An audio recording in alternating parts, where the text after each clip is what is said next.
Muito bem, estamos iniciando aqui mais um podcast Fala Galvão. É sempre uma alegria e uma satisfação poder estar junto com vocês. Olha, antes de mais nada, quero aproveitar para você curtir o nosso canal, para você curtir, compartilhar e para que a gente possa ter aí uma abrangência cada vez maior.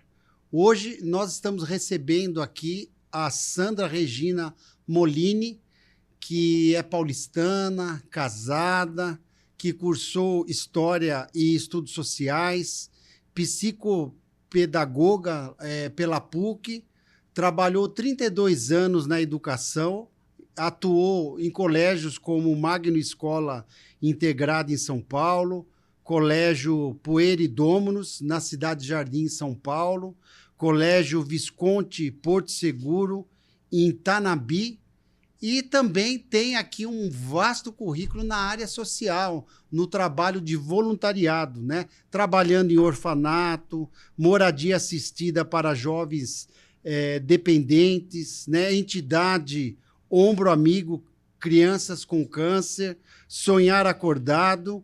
Enfim, são muitas coisas aqui para a gente bater um papo hoje. Então, Ótimo. Sandra, seja bem-vinda. Obrigada, agradeço essa oportunidade. E falar sobre voluntariado, na minha opinião, é o mais importante nesse momento, em que o mundo está muito melhor do que há 50 anos, mas ainda falta muito para que um possa olhar o outro e senti-lo como mais próximo. É verdade. Sandra, antes de mais nada, queria que você contasse para mim, porque eu vi aqui, né, você mandou aqui o seu currículo, eu vi que você tem aí um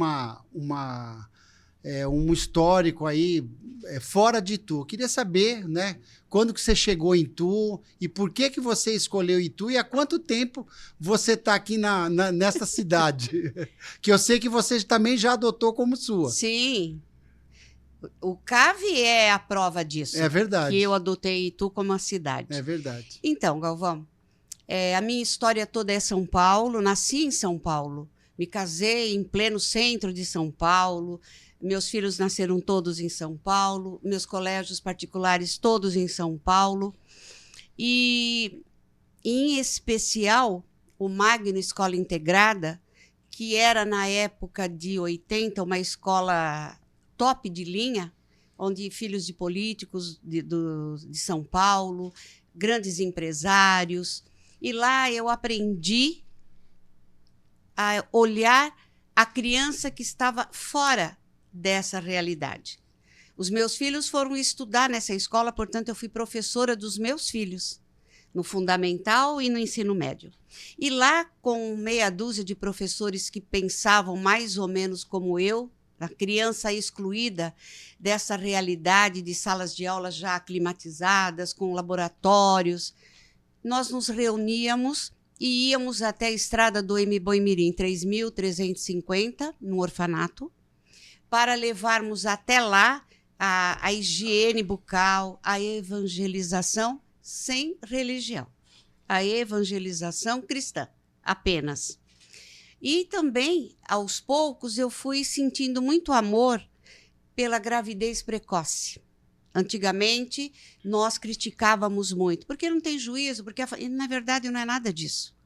E aí me aproximei muito desse trabalho com essas jovens sem perspectivas, que deixaram se levar por conversas, ou por más companhias, ou por aquele momento único, e ficavam apenas com a criança e ninguém mais para dar apoio.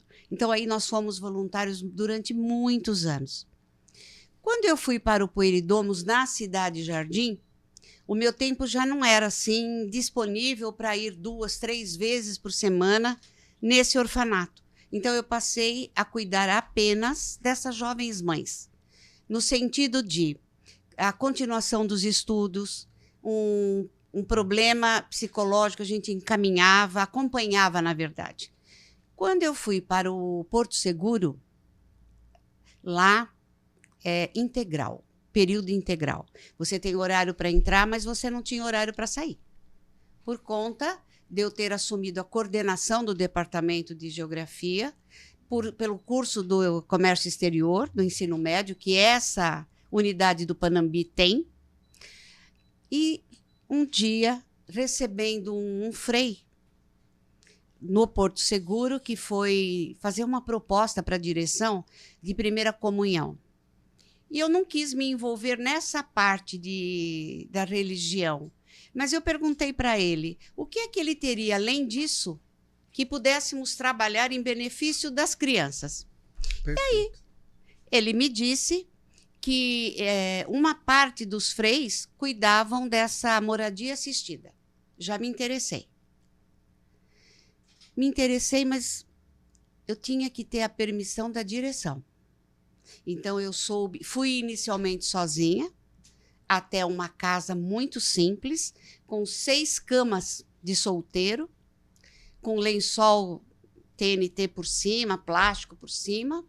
E ali eu soube que eram jovens que pediam socorro para se livrarem da dependência química. Puxa vida. Jovens Mas de que idade? entre 14 a 18 Puxa anos. 14 a 18. Tinha lista de espera de 20, 22, mas esse grupo priorizava esses... Era uma casa de abrigo. É uma casa de abrigo, como é que eu posso dizer? Não para sempre. Tinha direito a ficar 30 dias. E a cada 30 dias trocava-se dos jovens que frequentavam aquele ambiente. Perfeito. O que eles precisavam? Eles precisavam de todo tipo de remédio para enjoo, para dores no corpo, o medo da solidão, porque estavam longe da família, longe do grupo, dos amigos. E eu não sabia, nunca tinha convivido com isso. Mas eles passam por 30 dias de terror noturno. O fato da ausência da droga no organismo provoca uma série de sensações que eu nunca tinha pensado. Saindo dessa visita, voltei para minha casa e conversei comigo mesma. O que é que eu, como professora de geopolítica, falando das guerras, dos conflitos no mundo, poderia estar propondo para esses freis com esses alunos de altíssimo poder aquisitivo? Pensei, rascunhei. No dia seguinte, procurei a direção. Na época era a dona Jurema, uma profissional competente, aberta para as inovações, aberta para esse trabalho onde os nossos jovens criados com motoristas, com cozinheiras, com babás, pudessem ter uma pequena noção da vida lá fora. E ela me ajudou. Claro que que os jovens não poderiam ir com aqueles tênis, com aquelas roupas, mas iríamos todos de uma forma bem simples. E uma perua Kombi nos levaria todos e traria de volta o motorista do colégio, um segurança do colégio. Mas ninguém se identificava. Não, nem eu e nem os meninos. E ali fizemos uma campanha, Galvão. Eles precisavam de toalha de banho, lençol, que gastavam muito, Sim. Bacias, cobertores. Só um jovem conseguiu arrecadar na família 20 colchões de solteiro. Colchões, não colchonete, colchões. Que legal. Outros. E isto foi crescendo de tal maneira que começou a ter uma lista de quais alunos poderiam participar desse evento. E com isso, houve uma melhora da postura deles com os outros professores onde eles davam trabalho. Porque houve uma ligação, vamos dizer assim. Sim. Depois de uns 2 anos fazendo isso, o Frei me procurou e disse se eu poderia abraçar o Ombro Amigo. Outro projeto social. Outro projeto social. Ou também onde não entra religião. Tá. É o outro pelo outro. Tá. E o que era esse Ombro Amigo? Crianças terminais que quisessem fazer um passeio, quisessem receber um brinquedo, quisessem receber uma alimentação diferente, alguma coisa assim. Então, fui até os hospitais, em volta ali da Zona Leste, que eles atendiam lá, o Santa Paula, que ficava em Santo Amaro, e começamos a conhecer e a ver. E interessante que em nenhum momento dos nossos alunos, levando, abraçando, cantando, tocando violão com essas crianças, se falava em religião, apenas em Cristo. Legal. Aquela história que eu amo de paixão, que Jesus, eu não sabia porquê, mas hoje eu sei, que ele coloca o bom samaritano numa raça que era desprezada pelos judeus. É isso mesmo. Passa o judeu, passa o sacerdote, ninguém faz nada. Mas aquele que era desprezado por todos e ajuda. É. E eu ficava pensando, por que Jesus falou deles se eles eram tão desprezados? E aí agora eu entendi. Ele quer nos ensinar que os rótulos não interessam. Perfeito. Não importa. O que interessa é aquilo que você sente e que você possa levar para frente. Muitas pessoas dizem assim: ah, como eu gostaria de ajudar. Se eu ganhasse na loteria, eu ajudaria. Não precisamos ganhar na loteria. Ajudar o próximo tem vários significados, inclusive dentro da nossa própria família. É verdade. Saber ouvir, saber partilhar, buscar, ser ativo. Ô Sandra, e esses projetos que você participou lá em São Paulo, você tem contato ainda? Sabe se eles, se alguns prosperaram? Porque a gente sabe como que funciona, né? Essas entidades, esses projetos. Mas você tem ainda contato ainda com alguns alunos, que um está em Londres, um já está no Japão, de vez em quando conversamos. Mas o que é que precisa para que um projeto continue quando o líder sai? A continuidade. De outro líder. É isso aí. De Formar, né? Formar pessoas, sensibilizar. Sim, né? Sim. E o outro projeto que fizemos juntos, e esse deu muita notícia e muitos meninos querendo participar, o Sonhar Acordado. Tá. O que era Sonhar Acordado? Selecionávamos crianças da Paraisópolis. Olha só. Por que Paraisópolis? Isso em que ano? O projeto Sonhar Acordado foi de 2003 até 2009, quando eu saí. Ou seja, era uma situação bem precária, porque eu conheço também Paraisópolis. Hoje tem toda até uma estrutura. O colégio colocou uma unidade lá. Mas naquela época eu acredito que não. Era bem terrível ali. E você desbravar, né? Você entrar e levar a solidariedade. Como escolher 20, 30, 40 no meio de centenas ali? Centenas. Era pela idade. Nós dávamos preferência aos menores, para poder incutir neles a ideia de que a vida é maravilhosa, que precisamos ter foco, desejo, boa vontade e disposição. Então, conseguíamos, junto ao Hopi Hari, 100 ingressos. Nesses 100 ingressos, eu podia levar 100 jovens do Porto Seguro. Tá. Esses jovens se responsabilizavam para pagar os ônibus. Ah, que legal. Cada jovem, ele mandava fazer a sua camiseta da cor que ele quisesse. Só que é da sua criança, da mesma cor. O que ele colocasse de desenho, tinha que colocar no desenho da criança. Ele fazia uma pulseirinha com o nome dele e o nome da criança. Punha-se no pulso dessa criança e eles se encontravam na porta do parque. Ali deixávamos as mochilas, cada jovem pegava sua criança, seu protetor solar, descobriu onde era o banheiro, onde estava o lugar para eles tomarem um lanche. Era responsabilidade do jovem. E o primeiro ano, que começou em 2003, esse projeto, eu fiquei muito, muito aflita, porque eram 100 jovens. E o parque é imenso.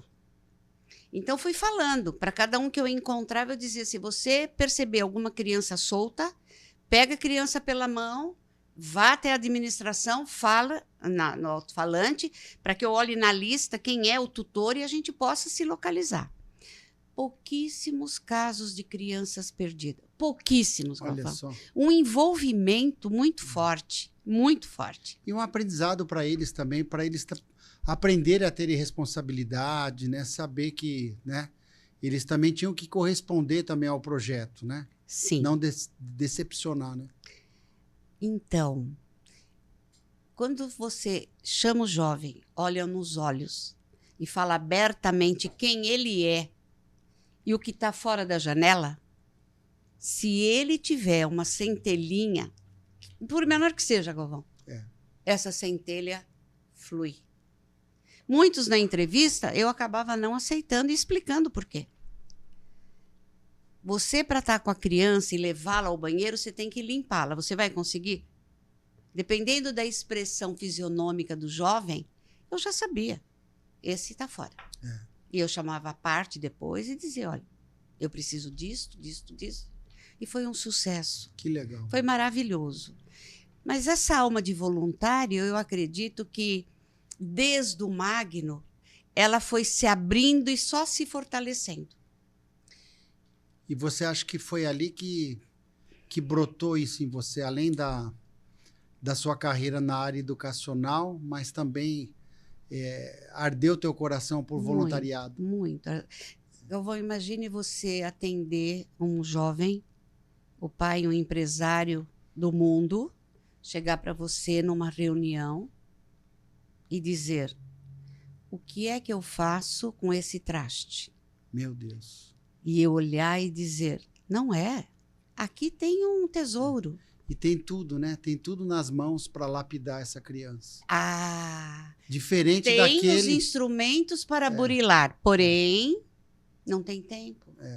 O trabalho, as viagens, não, mas o que eu quero ponderar, assim, sociais. Diferente da criança da periferia, Sim. Né, da favela, que já tem uma série de dificuldades, violência familiar, alcoolismo, não tem o próprio vínculo familiar, né? E às vezes essas crianças mais estruturadas que teriam tudo para, né, para se desenvolver, para ter um lar supostamente feliz, não consegue ser feliz. Uma grande maioria. Uma grande maioria. Eu tenho 3 filhos. Tá. Nas pontas, meninos. E a minha menina no meio. Essa minha filha, ela entrou na USP aos 17 anos. Olha só. 8ª colocada num curso de 25 vagas. E na sala tinha uma amiga que morava em Itu. E puxava minha filha para vir ajudar um curso que estava se iniciando no CEUNSP de fonoaudiologia. A minha filha terminou a faculdade aos 20 anos. Era período integral. E já entrou direto para o mestrado. Tá. A tese em autismo. Olha só. E batalhou na própria USP para que se tivesse laboratório para poder atender a periferia ali do lado, porque o campus da USP para medicina e fono é no final do final, é já com a periferia pesada. E essa menina, a família, esteve lá em casa, em São Paulo, e falou: queria levar a Dani para Itu, para pegar essa documentação dela do mestrado, que ela está defendendo, para poder colocar um laboratório de fonoaudiologia no CEUNSP, para poder atender as crianças. E o Luiz, para não deixar a filha vir sozinha, ele vinha com ela e ficavam no hotel aqui do lado, 2 dias na semana, e eu trabalhando. Enquanto ela ficava no CEUNSP, atendendo as alunas, os professores, ele foi conhecer Itu. Olha só, que legal. E se apaixonou por Itu. Poxa. Só que ele nunca me disse que moraríamos aqui, ele só foi me iludindo. Que legal. Em 2008, nós perdemos um amigo dele, muito jovem, que trabalhava junto com ele no departamento, e isso fez com que o Luiz pensasse sobre a vida dele profissional, que era intensa demais. Viajava muito, trabalhava muito, horário para sair de casa, mas nunca tinha horário para voltar, nunca teve férias que a gente pudesse curtir com as crianças, era tudo muito tumultuado, uma multinacional. E aí ele resolve pedir demissão na empresa. E eu fiquei apavorada. Falei: pera lá, você vai entrar em depressão. Isso foi em 2002. Ele pediu demissão, a Dani entrou para o doutorado, continuou dando apoio aqui para o curso de fono, mas faltava muitos recursos, mas ela continuou apoiando. E aí ele resolveu, vindo com o pai, ficando no hotel. Aí em 2005, ele resolveu comprar um terreno e construir. Olha só, daí para que pudéssemos vir em família. Tá. Quando foi 2008, ele me deu um ultimato. Tá na hora, você já trabalhou bastante. Sim. E vou dizer para você que deixei o Porto com muita tristeza, porque os projetos sociais estavam a todo vapor. A todo vapor. E, infelizmente, embora tivesse uma adesão das famílias e dos jovens, o que não tivemos? Um colega que pudesse dizer, não, eu abro mão dos meus horários e vou apoiar. Por isso que ser voluntário é algo que está dentro de você. É. Não é de fora para dentro. Tá? Vim para Itu, 2009. Senti a frieza da cidade. É. E comecei já a procurar o que fazer. Eu poderia ter trabalhado em qualquer escola particular como coordenadora. Sim, até pelo seu currículo. Aí, pensando bem, Galvão, o que me adiantava? O que me adiantava ter algum título em alguma coisa aqui em Itu? Tudo que eu sabia, eu ganhei de Deus e do meu esforço. Eu tinha que doar alguma coisa. Eu pensava seriamente nisso. E fui ser voluntária do albergue noturno. Legal.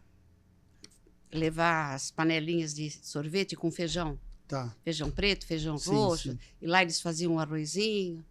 E comecei a participar desse entrosamento do início com o Klaus. Lembra do Klaus? Lembro, lógico. A criação da Unisol. É isso que eu ia falar. Ele que criou a Unisol, né? Que é a reunião das cidades. Mas isso nós vamos falar lá na frente, Então lá tá para bom. frente. Então tá bom. Nós vamos falar. Agora, deixa eu perguntar uma coisa para você. 30 anos na área da educação, fazendo esse trabalho de voluntário, você ainda tem a mesma fé na educação como um instrumento transformador do ser humano? Único instrumento. Não tem outro. Perfeito. Não tem. A educação, ela é o alicerce da criança em todos os sentidos. Ela aprende na casa a ler, a falar, a andar, comer, beber, até aprender um pouco de ler, mas é na socialização da escola que ela vai entender o que é o mundo e quem é ela dentro desse mundo. Então, a família é importante, sim, para dar os valores da família, que está faltando muito hoje, Galvão. Eu não sentia isso de 80 até 2002, 2003. Eu não sentia muito falta. A partir de 2003, conforme eu fui me aprofundando na relação com as famílias, por conta dos projetos, eu percebi que muitos tinham se afastado dos valores em que nós acreditamos. Por várias questões. Não há julgamento. Tá. Várias questões. Tá? E a escola, ela tem que ser motivadora. Eu não quis trazer aqui a minha pasta de congressos que eu participei apresentando trabalhos sobre educação, porque eu amo. É a única forma de você mostrar para alguém que lá na frente tem uma luz. Essa luz é a educação. Seja a educação profissionalizante, seja a educação literária, seja a educação pessoal, de higiene, seja o que for. Mas precisamos que a escola ela esteja apta a atender essa criança de hoje, século XXI. Perfeito. Ô Sandra, e daí você veio para Itu, com toda essa bagagem de São Paulo, né? Ardendo também esse trabalho voluntário que você já fazia, que você viu que também, como você disse, é um chamado, né? É um dom para quem está no terceiro setor, quem tem essa vontade de ajudar o próximo. E como que surgiu o CAV na sua vida?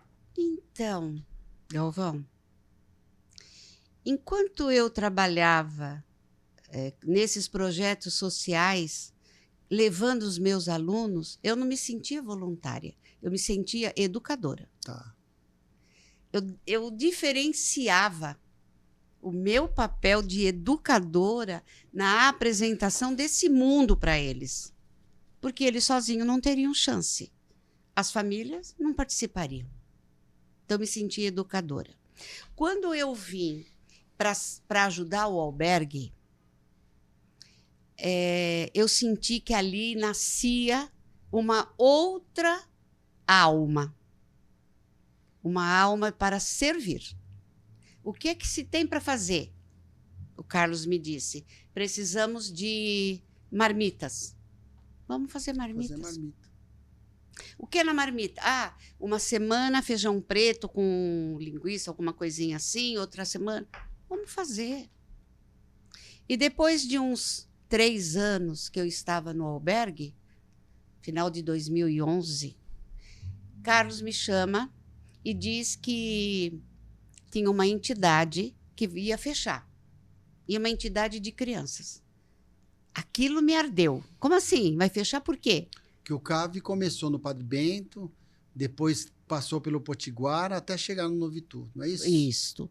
Ele nasce em Padre Bento com dança do ventre e aula de bijuteria. Tá.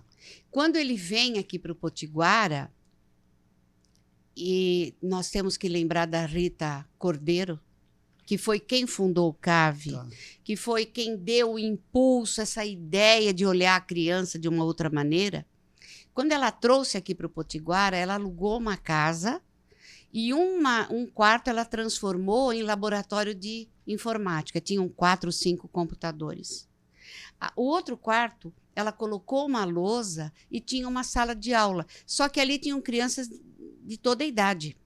E não tinha, na verdade, hoje é isto, amanhã é uma outra atividade. Não, é quem aparecesse ali. Quando o Carlos me chamou para ir conhecer o CAV, eu não gostei. Estava no Potiguara. Tava. Eu não gostei. E cheguei em casa e falei para o meu marido, não vou entrar nessa porque não acredito. Mas por que você não acredita?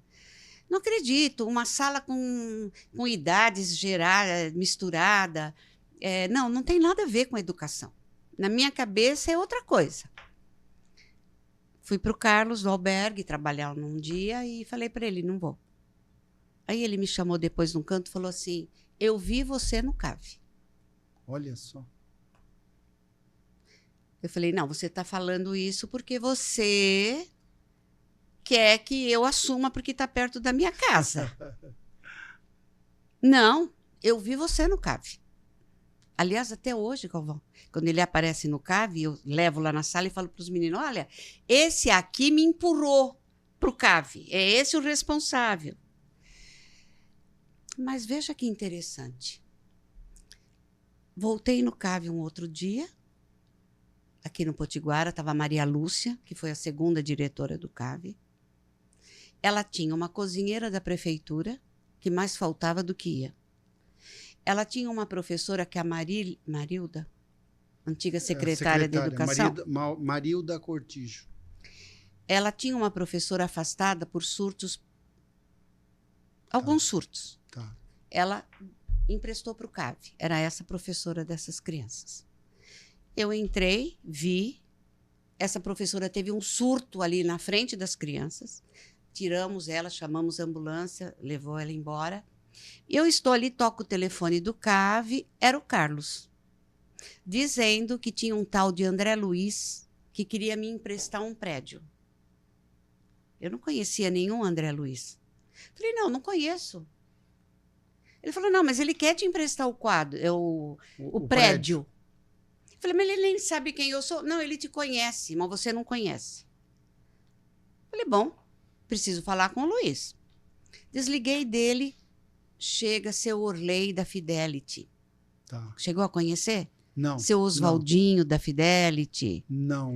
A Thelma, a Carla, uns 8 funcionários Tá. da Fidelity. Tocaram lá E disseram para a cozinheira, né, a Cida, nós queremos falar com a nova diretora do CAV.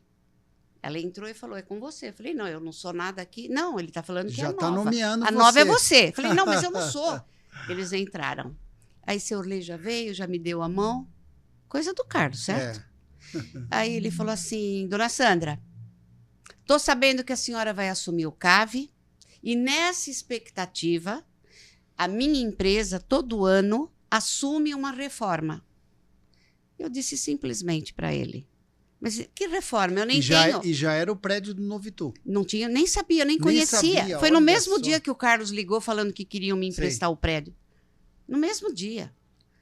Eu falei para ele, mas eu nem tenho. Eu nem tenho onde ficar. O Carlos está me falando que tem alguém querendo me emprestar um prédio, mas eu vou ver ainda. Quando é que a senhora vai? Eu falei, talvez eu vá hoje à tarde com meu marido. Eu posso ir junto? Foi assim, a queima-roupa. Falei, tá bom, mas eu vou falar com o Carlos, então. Combino. Ele falou, eu falo com o Carlos para saber o horário. Marcamos e fomos no mesmo dia, Galvão. Olha só. Não é coisa dessa vida. Tinha que acontecer mesmo. Chegamos lá no portão do Instituto. Instituto de Ensino Espírita de Itu, fundado pela dona Sebastiana. Em 1970, com auxílio de um frei de Belo Horizonte. Ele ajudou com dinheiro e mais as festas que ela fazia. Chegamos lá no portão do Instituto, só que o André, que tinha a chave do Instituto, se atrasou. Mas aí chegou o pessoal da Fidelity, eu, o Carlos, meu marido, e aí o Luiz, meu marido, começou a conversar com o senhor Lei. Nessa conversa se descobriu que o diretor da Fidelity nos Estados Unidos era um conhecido do Luiz, pela empresa que ele trabalhou. Chegou o André Luiz, olhou para o senhor Lei, se abraçaram. Quanto tempo não nos encontramos? Nós fizemos coisas boas por Itu há anos. Então, entramos. Essa parte de baixo... Isso em que ano, Sandra? 2012. Comecinho de 2012. Daí 2012 você já assume...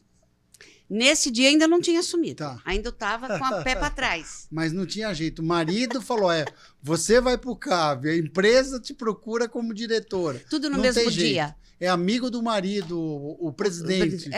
Que estranho, não é? É estranho. É. Bom, descemos, olhamos tudo lá embaixo, não dava para aproveitar nada, Galvão. Nada. Uma outra entidade tinha ocupado aquilo lá, só deixado lixo. Esses HD do computador tinha uns 200. Teclado, mais uns 40, tudo estragado. Tudo sucata. Só lixo. Sucata. Lixo.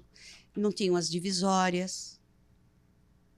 Porque a dona Sebastiana, ela trabalhava com as crianças da comunidade do Isaac. Tá. As crianças entravam Isaac lá às Chapira. 10 da manhã e saíam às 4 da tarde com sopinha para tomar noite. Olha Essa só. mulher foi fantástica. É. Só que ela tinha 40 pessoas auxiliando. Ela morreu, não ficou nenhuma. Nenhuma. E aquilo ficou abandonado. Aí o senhor Lei falou para mim que se eu aceitasse, ele falaria com a direção da empresa para fazer uma pequena reforma, que eu lembro até hoje, até R$5.000. Aí eu disse a ele, eu preciso de 2 salas de aula, um laboratório de informática, uma sala de costura, uma biblioteca. Ele falou, não. Vai dar mais do que 5.000. Ele falou assim, não, 5.000. Falei, então vamos abrir mão de algumas coisas, mas pelo menos 2 salas de aula. Tá certo. E aí começamos. Começou. 4 meses para me dar a resposta. A Fidelity levou. Mas nos deram 3 divisórias, 3 portas que eu não tinha. Construíram um banheiro, porque eu dizia, menino não vai no banheiro de menina. Quero separar. Me deram um banheiro. E com isso eu pude começar. Perfeito. Comecei só com as crianças da comunidade. Da comunidade. Só. 43 crianças. Que vinham ali da favelinha do Novitu. Comunidade do Isaac. Ali Lá do que falam, não Isaac, sei por que Isaac, mas enfim. Ô, Sandra, e hoje o CAV atende quantas crianças hoje? Nós temos 64 crianças hoje. Que são assistidas. São assistidas. Nós temos 30 de manhã, 34 à tarde. Esse número, às vezes, ele pode aumentar ou diminuir, porque nós também aceitamos as crianças do acolhimento. Ah, tá. E dependendo da entrada e saída dessas crianças, às vezes eu tenho muito mais. Tá. E qual que é a atividade deles lá? Você trabalha com o contraturno Sim. das crianças? Sim. Quem vai na escola de manhã vai à tarde. Primeira à tarde regra. vai de manhã, é isso? Primeira Contraturno. regra, Galvão. É. Não aceito criança fora da escola. Perfeito. Perfeito. De forma nenhuma. A mãe vem e fala: não, eu não consegui vaga. Imediatamente Obrigação. nós arrumamos a vaga. Porque existe. Até porque o conselho tutelar hoje pega no pé também. Né? Então, mas tem muitas que não. Tem muitas. Tem muitas que acham cansativo ter que levar, ter que buscar, tem que lavar o uniforme. Mas essa é a primeira regra. O CAV não cobra absolutamente nada. E as crianças ficam lá qual o período? De manhã, das 8h30 às 11h. Às 11h. E à tarde, da 1h30 a 4:45. Legal. E daí as atividades deles lá? Então, como educadora... Tem que ter um reforço escolar. Eu chamo de oficina dos elementos matemáticos. Olha só. Para eles não se assustarem. Tá certo. E contratei uma professora de rede particular para dar essas aulas. Certo. Específica. Tá. E para aqueles que estão rastejando com 2, 3, 1, eles têm, fora daquele grupo, um horário com ela para resgatar, para que ele também possa se sentir incluído na sala de aula. Porque é muito triste quando você não acompanha e a professora fala, então, fica quietinho, tudo bem. Não, fica quietinho, tudo bem, não. Com certeza. Mas, infelizmente, ouvimos muito isso no CAV. Muito. Temos a oficina de leitura e viagem, que nada mais é do que o português. Legal. Temos judô, temos medalhas e medalhas em 2023, muitas. Saímos até no jornalzinho, isso é agora, sei. Na primeira página, com as medalhas, as crianças maravilhosas. Muito bom. Temos taekwondo, temos informática, inglês. Inglês eles melhoraram muito na escola, muito, muito. Temos artesanato, onde eles aprendem a costurar. O nosso artesanato é em feltro. Então, por exemplo, esse mês aqui é carnaval. Então, a professora faz um modelo de um chapeuzinho ou de um dançarino, todo em feltro. Tá. O CAV paga esse material.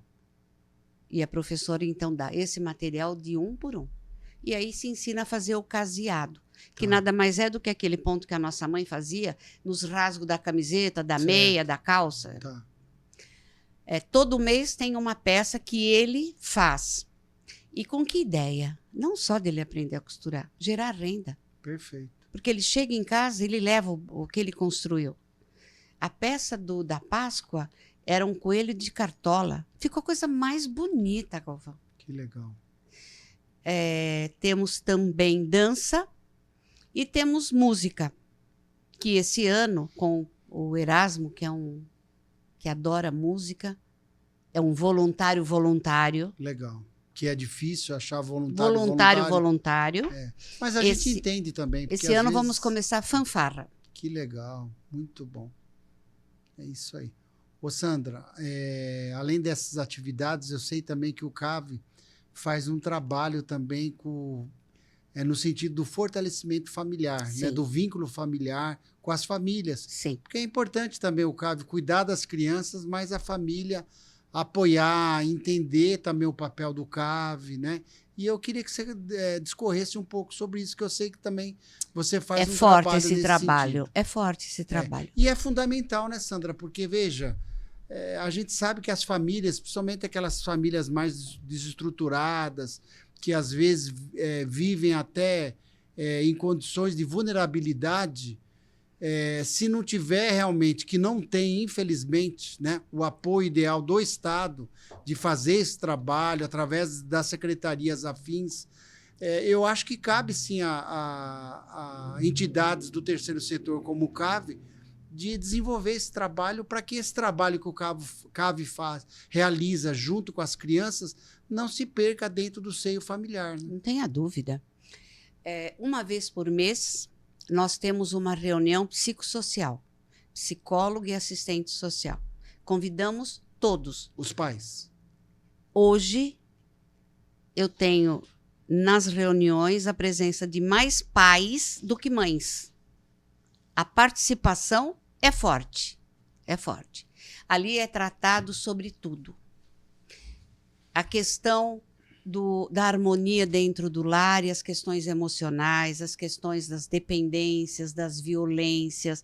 Levo sempre um assunto do conselho tutelar. Legal. Falo sempre sobre a importância desse pai, dessa mãe acompanhar quem está, quem não está com o filho e com a filha.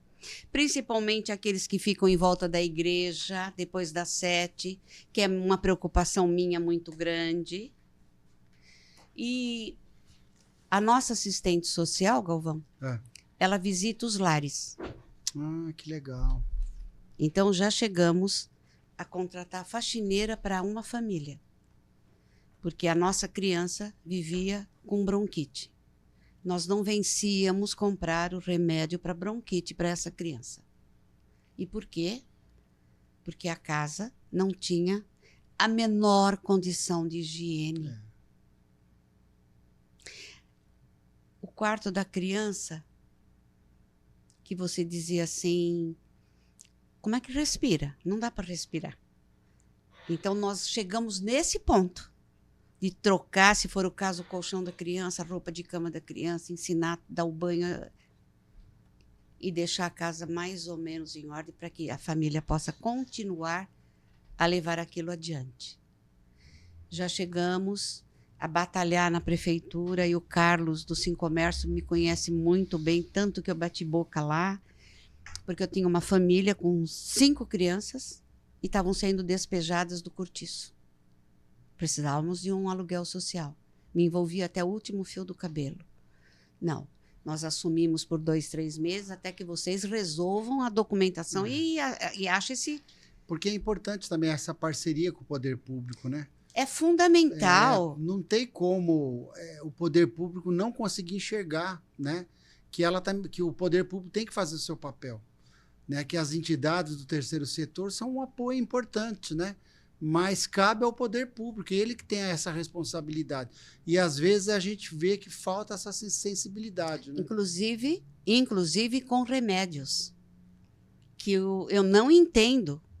Como é que um médico da UBS sabe, ele está vendo a família.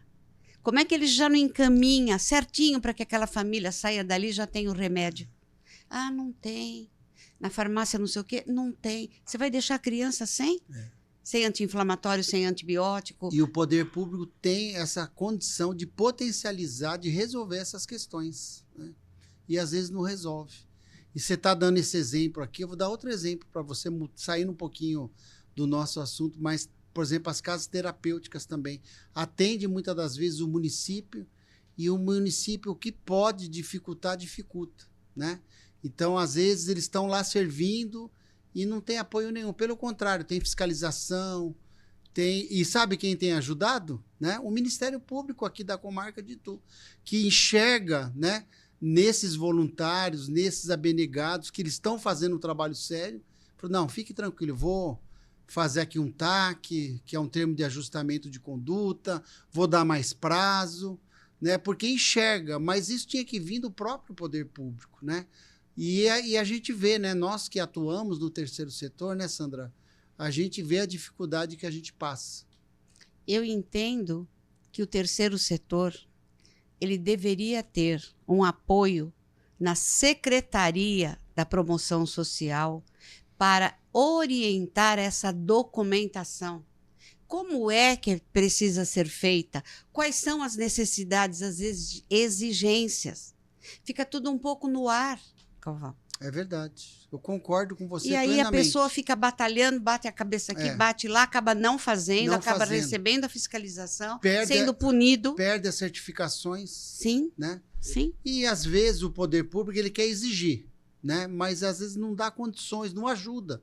Né? Não dá essa estrutura que o poder público poderia dar. Porque tem lá seus profissionais, bons profissionais. Tem, verdade. Mas, infelizmente, a gente vê que nós temos essa falha, né, por parte aí do poder público que não consegue potencializar, ajudar essas entidades que tá fazendo o papel, né, da prefeitura, do poder público e eles às vezes não conseguem enxergar isso, né? Só manda fiscalização, não, rigor da lei. Quando na verdade, às vezes nem o próprio poder público tem alvará nos seus prédios próprios, né? Então é fácil, né? O rigor da lei, né? Para alguns. Para alguns. Então isso é muito ruim. Sim. Mas Sandra, falando um pouquinho do nosso terceiro setor, você que milita junto com o CAV, como que você está vendo aí as nossas entidades, né? Eu que também atuo lá como fundador lá da ONG João de Barro, a gente sabe a luta que é, né, manter uma entidade. Queria que você contasse aí, né, também como você tem enxergado isso, porque a gente sabe que é através das rifas, das pizzas, das feijoadas, dos eventos, das festas juninas da vida, dos eventos das empresas, que a gente busca arrecadação, porque eu vejo hoje, nós temos muitas entidades sérias aqui em Tu, entidades relevantes que fazem aí muita coisa pelo ser humano, pelas bandeiras que eles defendem, mas muitas ainda não conseguem, às vezes, sair daquele patamar inicial, porque falta, às vezes, documentos, certificações, né, que eu acredito que o poder público poderia ajudar mais. Não tenha dúvida. Nós estamos, esse ano, o Centro de Apoio e Valorização à Infância Você está no completará CMDCA? 22 anos, Galvão. Nós não temos sede. Eu tenho lista de espera de crianças. Não tenho um único empresário. Você está como presidente do CMDCA? Eu estou. Eu não tenho nenhum empresário que olhe o trabalho desses últimos 18 anos e diga: essas crianças, se eu ajudar, teremos um número maior. Não temos. E, às vezes, também o empresariado poderia fazer uma parceria. Parceria não é dinheiro. Por exemplo, para capacitação de capacitação de cursos. Sim, eu falava com a Charlene. Dependendo da idade, até encaminhamento para o primeiro emprego. Né? Isso eu consegui com o Senac, Galvão. Legal. O ano passado. Senac do D'Ambrosio? O ano passado. Mandar aqui um abraço aqui especial para o Carlos D'Ambrosio, né? Do Sim Comércio, que também faz um trabalho relevante aqui na cidade de Tu. E a Cássia, que é a diretora do Senac, Legal. Que abriu os braços e que proporcionou ao CAV um curso noturno, todas as terças e quintas-feiras, para os jovens de 14 a 17 anos, como introdução ao mercado de trabalho. O ano passado todo tivemos o curso. Que legal. Então, isso tudo bem. Mas eu sempre pensei que quando eu completasse 20 anos com o CAV, eu já estaria comemorando uma construção para ampliar os trabalhos. Mais salas de aula, ou salas mais confortáveis, uma sala só para psicóloga. Olha a nossa situação. Marcamos as famílias que passam pelas nossas psicólogas, mas a assistente social tem que sair da sala, porque eu não tenho outra sala. É um absurdo. Como é que eu posso dar esse atendimento como eu entendo que seja necessário se eu não tenho espaço? Mas não temos. Então, 2022... fui eleita como presidente do CMDCA. E num momento que estava estourando em Itu. Só explica aqui o que é o CMDCA para. O CMDCA é um Conselho Municipal dos Direitos da Criança e do Adolescente. Qual é o papel desse conselho? fiscalizar o trabalho feito pelo Conselho Tutelar. Então, numa denúncia que o Conselho Tutelar não atendeu, não auxiliou, o CMDCA vai até o Conselho Tutelar, vai investigar e vai falar e vai conversar e vai tentar resolver tudo isso. Então, quando eu assumi, junto com uma equipe maravilhosa, e arregaçamos as mangas para entender por que tivemos casos de atrocidades contra as crianças. Né? E que já se sabia há anos atrás que estava acontecendo. E o próprio Conselho Tutelar, né, Sandra? Está muito mal localizado ali na Galileu Bicudo, um lugar sem acessibilidade, com uma escadaria. Então, mas só que agora, Galvão, a Secretaria da Promoção e Desenvolvimento, quando você entra no prédio e vai pelo lado direito, eles estão organizando ali. Que ótimo. Uma sala com computador para que a família que não possa subir as escadas, ela possa ser atendida nesse salão. Está sendo providenciado. Perfeito. Eles não tinham cortina, foi providenciado, porque a luminosidade, o barulho, tudo acaba atrapalhando. E o local muito mal localizado, né? Ali na Galileu, então, um lugar, enfim. Mas... Só que a proposta era unir o Conselho Tutelar junto com o SEACA. Tá. Ah, entendi. Essa foi a grande tarefa. E, ao lado, tem ali o CRAS. Então, a família já seria atendida pelas 3 instituições. E ali, aquele prédio que se adaptou. O doutor Cristiano, nosso promotor, esteve lá, avaliou junto com a secretária, a dona Alzira, e entendeu que estava perfeitamente possível de atender. Mas alertou, como a Alzira também já sabia, a questão da acessibilidade. Perfeito. Então, desse lado direito, está sendo Abriu arrumado. uma sala. Isso. Agora, dentro do CRAS, do salão do CRAS, tem uma sala para o Conselho Tutelar também usar.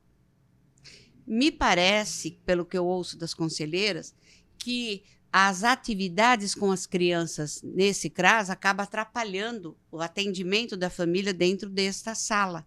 Então, o lá fora seria mais adequado quando estiver pronto, tudo pronto. Mas o trabalho do CMDCA é como uma formiga. Trabalha-se. Muito papel. Um conselho extremamente importante. Né? Muito relatório, muita... tivemos agora a eleição dos novos conselheiros, mas, veja, 121 inscritos. 80 não tinha a menor condição nem de fazer a inscrição. Por quê? Porque o Conselho Tutelar, quando vai para uma eleição, ele tem um edital. Tem um edital, tem que e cumprir aquelas regras. E ali fala, universidade, terceiro completo, tem que morar em Itu, morando em Itu, para conhecer a realidade de Itu há menos 5 anos, ter alguma experiência com criança. Comprovada, né? 2 anos. Né? Só que desses 121, 80 que nós fomos olhando um por um, a maioria não tinha nem o fundamental. Como é que pode se candidatar? Então falta. Ah, mas faltou publicidade. Saiu no jornal, saiu no TV Tem. Quer dizer, foi tudo explicado. Então ficamos com um número muito reduzido. Entendi. 20 candidatos apenas, dos quais 11 foram aprovados. Precisamos de 5 e de 5 suplentes. Então, um que fique doente, nós já ficamos sem o suplente. Mas, assim, quero desejar sorte aí para os conselheiros que tomaram posse, né? Sim. Que eles possam dar o seu melhor. Tive, inclusive, fazendo uma visita lá, com ele, lá no novo prédio. E desejar sorte, que a gente sabe também que é um trabalho abnegado deles, né, Sandra? Ô, Sandra, e da Unisol? O que você me conta? Como que está a Unisol? Então. Se é que está. Então, a Unisol, quando nasce, com a idade de fraternidade. Mandar um abraço pro Klaus, né? Tá na Alemanha, tá na com Alemanha, os 2 filhos que ele levou de Itu, trabalhando na Alemanha. Foi o fundador da Unisol. Foi um incentivador. Quando a Unisol nasce, com a ideia de que entidades dividissem lucros e despesas, naquele momento foi um fato excepcional. Começamos com mais ou menos 13, 15. Aos poucos foram saindo. Por quê? Porque você trabalha em festa junina, você sabe, Galvão. Às vezes você leva um produto e esse produto não sai, mas você teve despesa. Então tem que se dividir com o outro que vendeu muito. Isso gerou uma série de críticas e desacertos. Então foram saindo. Hoje estamos em Formiguinha, SEAP, Albergue, Cave, Creche André Luiz. Estamos em 5 de todos aqueles. E ainda nos unimos para levar adiante essa ideia de que podemos trabalhar juntos para termos... Primeiro, quando você trabalha em conjunto, um pode ajudar o outro a transportar uma barraca, a transportar uma mesa, ajudar. Ou não tenho voluntário, você pode me emprestar um parente seu. Há toda uma conjunção de comunidade do terceiro setor. A partir do momento que começa a competição, aí fica muito difícil levar adiante. Porque nem sempre as festas rendem aquilo que a gente precisa. É verdade. Mas a Unisol está aí. Eu sou vice-presidente da Unisol, a Luciane do SEAP é a presidente, mas é o Carlos que, na verdade, corre para a direita e para a esquerda e para frente e para trás para buscar condomínios que a gente possa fazer a festa. Hoje temos 2 condomínios novos, mas que a experiência foi frustrada, não se pagou as despesas.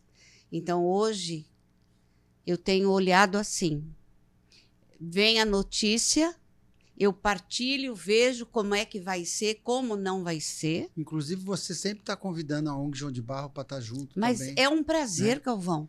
Essa é a função da união, porque o nosso serviço é para o povo, para o outro. É verdade. E aquele tombo que levamos, lembra? Lembro. Da empresa? Como não?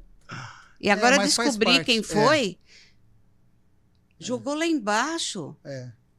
Ah, mas é que eu recebi aqui pelos... Você já tinha encomendado alguma coisa? Já. Eu também. Já. Mas e faz parte. Aí você liga e fala, olha, puxaram o tapete. Não tem. Porque não diminuiu na comida, diminuiu nos brinquedos. Então aí você quebra. E eu já contava com aquilo. Para você ter uma ideia, Galvão, nesse final de ano, eu queria fazer o almoço de Natal, como eu faço. Só que esse ano foi complicado. E um dia no CAV, pensando que eu queria muito fazer esse almoço, para fazer no CAV, eu gastaria R$ 2.700 só para colocar 2 coberturas na quadra. Porque com esse solão você não ia pôr as famílias, as crianças, comendo com 36, 33 graus. Achei inviável. Acho que eu não vou fazer nada. E ali pensei numa rifa.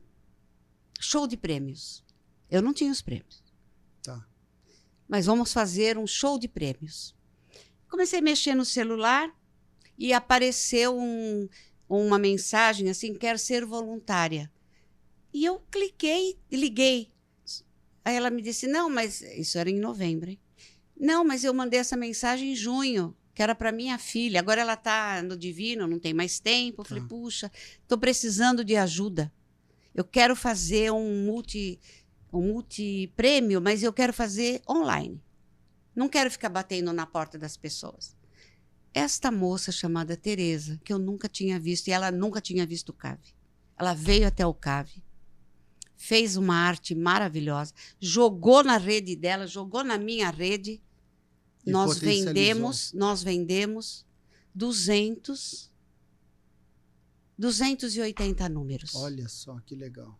E conseguimos fazer um almoço com mesas decoradas, toda a decoração de Natal. O Carlos me emprestou o espaço, que é dos eventos do albergue, não me cobrou absolutamente nada, paguei os ônibus, que o Marcos da Avante fez um preço muito bom para mim, como ele Legal. sempre tem feito. Para fazer o deslocamento. É porque eu poderia até ir a pé, mas não confio. É. As crianças são muito Não, irrequietas. É. Né? Muitas mães choraram de ver o ambiente. E quem é que foi lá cozinhar para mim? O grupo de gastronomia do Senac. Do Senac. Olha só que legal. Muito bom. Ou seja, eles se sentiram importantes. Muito bom. Todos eles uniformizados. Que legal. Eu Pra comprei. servi-los. Nós compramos com o dinheiro da rifa, paguei os ônibus, aluguei as mesas, as toalhas vermelhas, Que legal. os talheres, porque nós queríamos que eles comessem de talher, e não plástico. Os sucos, compramos 23 quilos de alcatra para fazer o falso parmegiana. Legal. E os cozinheiros do Senac Salto estiveram comigo naquela organização bonita e ainda trouxeram para cada criança o cookie de Natal, embrulhadinho e com araminho dourado ainda. Muito Então bom, foi parabéns. algo assim Um momento que eu devo a único pra Deus. eles. Eu falo, Deus abre os espaços na minha maior aflição, mas o trabalho está lá. Isso aí. Ô, Sandra, nós estamos chegando ao final aqui da nossa entrevista, mas antes eu queria que você comentasse, né? Você acha que o brasileiro, acho que também é uma falha nossa também que atua no terceiro setor. Brasileiro, eu digo assim, pessoa física, pessoa jurídica, você acha que nós precisamos ativar mais a solidariedade deles, do brasileiro em si? O brasileiro é solidário, é afetuoso, é carinhoso, mas ele ainda não aprendeu que solidariedade não é só no Natal. É isso aí.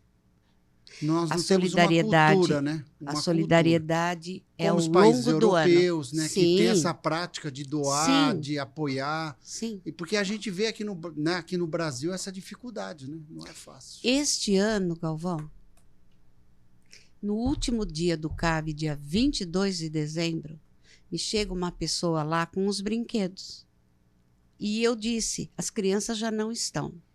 Não, mas é Natal, eu quero dar.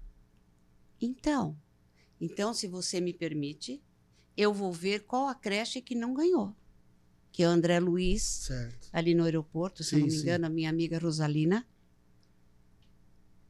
Mas por que ela queria que eu aceitasse? Porque era Natal.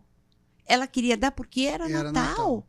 Então, às vezes eu falo, quando as pessoas ligam, eu quero dar. Eu digo assim, vocês não preferem, no material escolar, você dar um kit? Não. É para o Natal. Mas não é o kit escolar, E entendeu? é comum também a gente pegar as comunidades, né? Por exemplo, algumas comunidades que a gente vê que tem aí um estado de vulnerabilidade e a gente vê que, às vezes, vai vários grupos ali voluntários fazer doação. Dia das Crianças, Páscoa, mas às vezes até eles desperdiçam as coisas que eles recebem, porque é muita quantidade para que eles recebem. Para a mesma comunidade. Inclusive, a gente procura fazer um mapeamento, né, para justamente deixar algumas comunidades que a gente já sabe que vai aqueles amigos que se reúnem, enche a caçamba de cesta, de presente, e leva e procurar aquelas comunidades, às vezes, mais isoladas, que acabam não recebendo. Foi o que você fez aí com a creche. Então, eu acho que a gente também, do terceiro setor, a gente precisa sensibilizar mais, né? O empresariado, sensibilizar o ituano também, de ele poder realmente ser mais solidário, de doar. Às vezes, a pessoa pode doar um meio-dia, 2 horas do seu tempo por semana, mas sem dúvida esse tempo vai fazer diferença para a entidade, né? Porque hoje as entidades, né, até porque hoje a mão de obra também, né, é uma dificuldade também das entidades. Muito forte. Né? Muito forte. E para você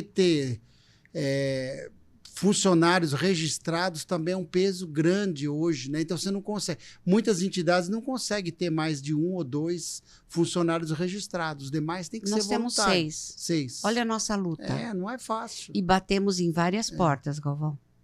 Sempre aquela resposta. Vamos ver. Vamos ver, vamos mas analisar. nós já ajudamos X, nós já ajudamos Y. E assim.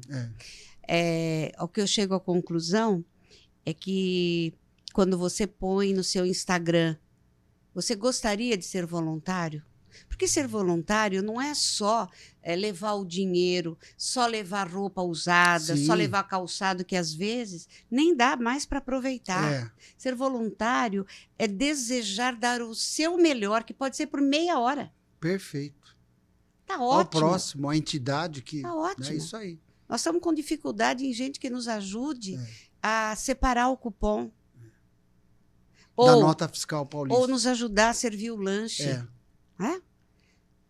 Então, ser voluntário é ter dentro de si aquele amor àquele que nos ensinou a amar ao próximo como a si mesmo. Sandra, Fora disso... Nós estamos chegando ao final, né? Queria que você encerrasse aí com uma mensagem, agradecer mais uma vez aí a sua participação, você que está vindo hoje aqui no Fala Galvão Podcast, já esteve também lá na rádio comigo, e quero aqui te parabenizar realmente pelo trabalho que você faz, um trabalho relevante, né? Você é uma pessoa que tem feito a diferença na nossa sociedade e que a gente possa realmente deixar, né, esse legado para outras gerações, né? Que a gente vê projetos tão maravilhosos que a gente poderia estar discutindo aqui também. O Gapise, por exemplo. O Gapise, a Miriam Bernayon com a CETEMEC. Olha o trabalho maravilhoso que aquela mulher judia faz. 84 né? De levar anos. crianças carentes para a Alemanha, se tornando músicos, tocando aí na Europa, né? Um trabalho maravilhoso, mas que a gente vê que chega uma hora, né? É difícil, porque a idade também vai chegando, né? E a gente vê, às vezes, uma burocracia acaba impedindo também o recebimento de verbas, enfim. Falta justamente isso, esse trabalho em conjunto, né? Iniciativa privada, terceiro setor, segundo setor e também o poder público para a gente poder fazer com que as coisas aconteçam na nossa cidade, que a gente possa entender, né, que cada um fazendo o seu papel e tendo esse apoio, né, a gente vai ter uma cidade melhor, um ser humano melhor. Sim. Mas suas considerações finais. Galvão, eu agradeço mais essa oportunidade. Você está sempre nos apoiando, sempre nos incentivando e, quando pode, nos ajuda de alguma ou outra maneira. E hoje, essa oportunidade é para estar lembrando que, cada vez mais, precisamos de pessoas generosas. Isso não significa dar o que é dele, não. É oferecer o que ele tem de melhor, uma palavra, uma presença, uma visita, um fortalecimento. Como eu encontrei um atleta que ganhou medalhas de ouro nas Olimpíadas e eu disse, você não gostaria de ir falar com as nossas crianças sobre a importância desse esporte? Como você chegou lá, como você lutou, quanto que você teve que treinar? Porque... Imagina essa pessoa que trouxe para o Brasil tantas medalhas de ouro, mora em Itu, poderia trazer para as crianças como um empenho, uma dedicação. E a resposta? Não entenderiam, eu só perderia meu tempo. Então, falta nessa atleta, esse olhar para o próximo de que a sua palavra seria um fortalecimento nos valores, para que as crianças acreditem que a vida não é só isso, é muito mais. Basta ter empenho, basta se dedicar. Agora, muito obrigada por essa oportunidade. E eu que agradeço, Sandra. Estamos aqui encerrando aqui mais um podcast Fala Galvão. Gratidão a todos e até o próximo podcast Fala Galvão. Um grande abraço a todos.